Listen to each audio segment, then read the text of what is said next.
වැඩිහිටියන්ට වඩාත් සුදුසුයි. මෙම වීඩියෝව හුදෙක් රසාස්වාදය සඳහා පමණි.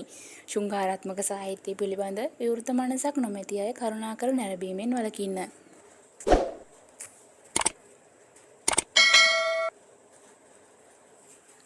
අවුරුදු 32ක් වෙන නිශානි සුන්දරත්වයේ ප්‍රතිමූර්තියකි.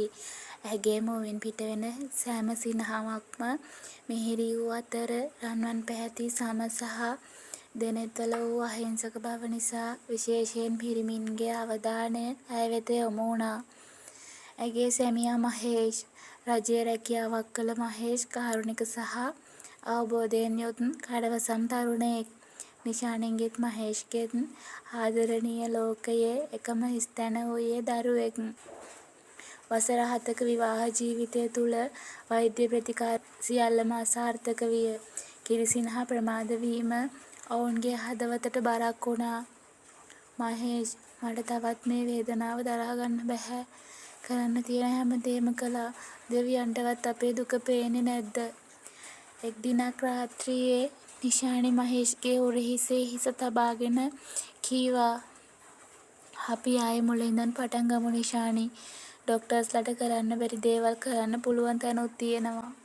ඒ කිව්වේ මගේ යාළුවෙක් ඉන්නවා. අවුරුදු 10ක් බබාලා හිටියේ නැල්ලු. ඊට පස්සේ දේවාලයකට ගිහින් මාස 3කින් එයාලට බබෙක් ඇවිත්. අනේ ඇත්තමද මහේෂ්? අනේ අපිත් කරලා බලමුද? ඔව් අපිත් එහෙම තැනක් හොයලා යමු. අපිත් පූජාවන් කරන්න පටන් ගමු. මහේෂ් තම බිරිඳ සනසවමින් යෝජනා කළේ දරුවෙකු ලැබීම ඔහුගේත් එකම සිහිනය වන නිසායි.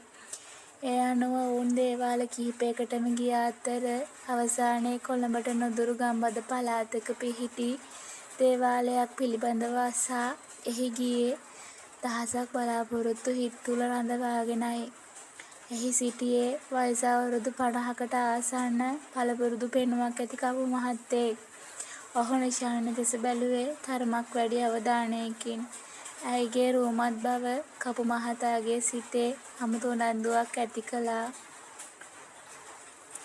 මේක ලොකු ගැටලුවක්. ඔබට මහා බලවත් යහපත් ග්‍රහ බලයක් තියෙනවා. හැබැයි දරුපල ලබන්න නම් ඉතාම බලවත් පූජා මාලාවක් කරන්න ඕනේ. හොඳමයි කපු මහත්තයා. ඕන දෙයක් කරන්න පුළුවන්. නිශානි කිව්වේ දැඩි උනන්දුවෙන්. මේ පූජාවන් වලට මාසයක් එක දිගට දිනපතාම එන්න ඕනේ. ඒත් කපු මහත්තයා මේ මහේෂ් කරන රස්සාවත් එක්ක එයාට හැමදාම එන්න බැරි වෙනවා. එතකොට මොකද කරන්නේ? රජයේ සේවකයෙක් වූ මහේෂ්ට සෑම දිනක සහභාගී විය නොහැකි බව පැවසූ විට කපු මහතා කියා සිටියේ ගැටලුවක් නැහැ. මහත්තයා රාජකාරි ටික කරගන්න. මේ පූජාවන් වලට ස්ත්‍රිය තනියම සහභාගී වන තරමට ඇයගේ ශක්තිය දේවාලයේ බලය සමග එකතු වෙනවා. එතකොට ප්‍රතිඵල ඉක්මන් වෙනවා. මහේෂ් තම හිතේ තිබූ අවංක විශ්වාසය නිසා කපු මහතාගේ උපදෙස් පිළිගත්තා. හරි නිශානි, මට විශ්වාසයි. අපේ හීනය හැබෑ වෙනවා. ඔයා තනියම යන්න පරිස්සමට. මම හැමදාම හවසට ඔයාව ගන්න එන්නම්. හරි නිශානි, මට විශ්වාසයි. අපේ හීනය හැබෑ වෙනවා.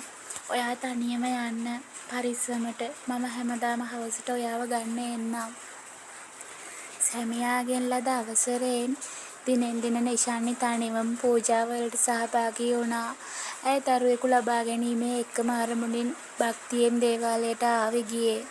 සතියක් පමණ ගත වෙද්දී එක් දවසක හවස පූජාව අවසන් වූ පසු කපු මහතා නිශානිට දේවාලයේ පිටුපස වූ කුටියකට යන ලෙස අණ කළා. මුළු පරිසරයම අඳුරෙන් වෙලාගෙනයි තිබුණේ. දේවාල භූමියේ වෙනත් කිසිවෙක් හෝ පෙනෙන්නට හිටියේ නැහැ. හිතට අමුතක් දැනෙද්දී නිශානි කුඩා කුටියට ඇතුල් වුණේ හදවත වේගයෙන් ගැහෙද්දී. ඔබගේ ශරීරයේ යම් දෝෂයක් තියෙනවා. එය ඉවත් කළ යුතුයි. මේක ඉතා රහසිගත ක්‍රියාවක්. මේ සඳහා මට ඔබගේ ශරීරය පිරිසිදු කළ යුතුයි. කපු මහතා කියද්දී ඔහුගේ දැහැස්වල තිබුණේ අඳුරු කෑදර බවක්. ඒ කිව්වේ කපු මහත්තයා. මේක රහසින් කරන වැඩක් කෙල්ලේ. මේ පළතුරු වට්ටියේ තියෙන පළතුරු වලින් කහ පැහැති පළතුරක් අතට ගන්න. නිශානි කිසිවක් හිතාගත නොහැකිව තාමත් කපු මහතා දෙස බලාගෙනයි හිටියේ. පළතුරු වට්ටියේ තිබුණු කෙසෙල් ගෙඩියක් ගෙන ඒ නිශානිට දුන් කපු මහතා "ඔක කන්න දරුවෝ." විශ්වාසයෙන් අන්ධ වෙලා හිටපු නිශානිට මේ කපු මහතාගේ ඉඟියක් බව වැටහුණේ නැහැ. වටපිට බලමින් නිශානි කටට දෙකට ඒ කා දැමුවේ බියෙන් වගේ. එක්වරම නිශානිගේ කන ළඟින් ඇහුණු කටහඬට ඇයගේ ගතම වෙවුලා ගියා. "කෙල්ලේ මේක හරි බලගතු ක්‍රියාවක්. මේක මහත්තයාට කියන්න එපා. ඔයා හරිම ලස්සන කෙනෙක්. ඔබට දරුවෙක් ලබා දෙන්න පුළුවන් මට විතරයි. මේක දෙවියන්ගේ කැමැත්ත." "කපු මහත්තයා මට ඒක කරන්න බැහැ. මගේ මහත්තයා ඉන්නවා." කපු මහතා හදිසියේම නිශානි වෙත කඩා වැදුනා. ඔහු වහාම ඇයව අයුතු ලෙස ස්පර්ශ කිරීමට පටන් ගත්තා. "මට ඔයාව ඕනේ නිශානි. දරුවෝ ලැබෙන්නේ එහෙමයි." යයි පවසමින් අසභ්‍ය යෝජනා කරමින් ඇයව ස්පර්ශ කරන්නට පටන් ගත්තා. නිශානිගේ සුන්දරත්වය නිසා ඇය ගැන ඇති වූ තණ්හාව ඔහු තම දේව භක්තියේ මුවාවෙන් මුදා හැරියා. භීතියටපත් නිශානි තවදුරටත් නිහඬ වූයේ නැත. දරුවෙක් වෙනුවෙන් ගොඩනැගූ අධිෂ්ඨානය දැඩි කෝපයක් බවට පත්වෙද්දී "අතහරිනවා මාව. නවත්තනවා මේ වැඩේ. තමුන් කපුවෙක් නෙවෙයි යක්ෂයෙක්. අපේ අසරණකමින් ප්‍රයෝජන ගන්නන උඹලා වගේ උන්ට හොඳක් සිද්ධ වෙන්නේ නෑ." නිශානි මුළු ශක්තිය යොදා ඔහුව තල්ලු කර දමා එහා මෙහා වී තිබූ සළුපිලි අතින් අල්ලගෙන කුටියේ දොර විවර කරගෙන තාරපාර දෙසට දිව ගියේ පිස්සියෙක් වගේ. අහම්බෙන් වගේ මහේෂ් වැඩ ඇරිලා එද්දී නිශානිය මුණ ගැහුණේ. "නිශානි මොකද වුනේ? කොහෙද මේ දුවන්නේ? ඇයි ඔයා මෙච්චර කලබල වෙලා? කියන්න මොකද වුනේ?"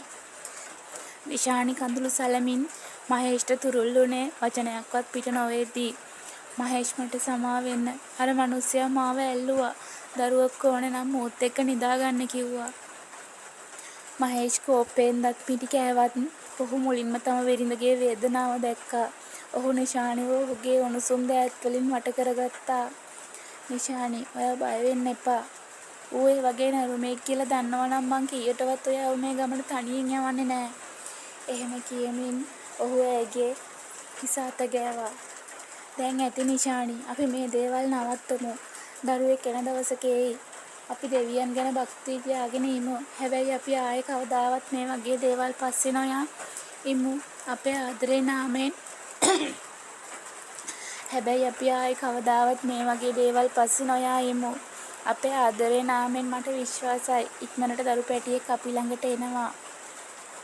මහේෂ් නිශානිගේ කඳුළු පිස දමා ඇයගේ නළල තදින් සිප ගත්තා. ඒ සිප ගැනීම තුළ තිබුණේ ලෝකයේ කිසිම දේවාලයකින් ලබා දිය නොහැකි සැනසීමක්.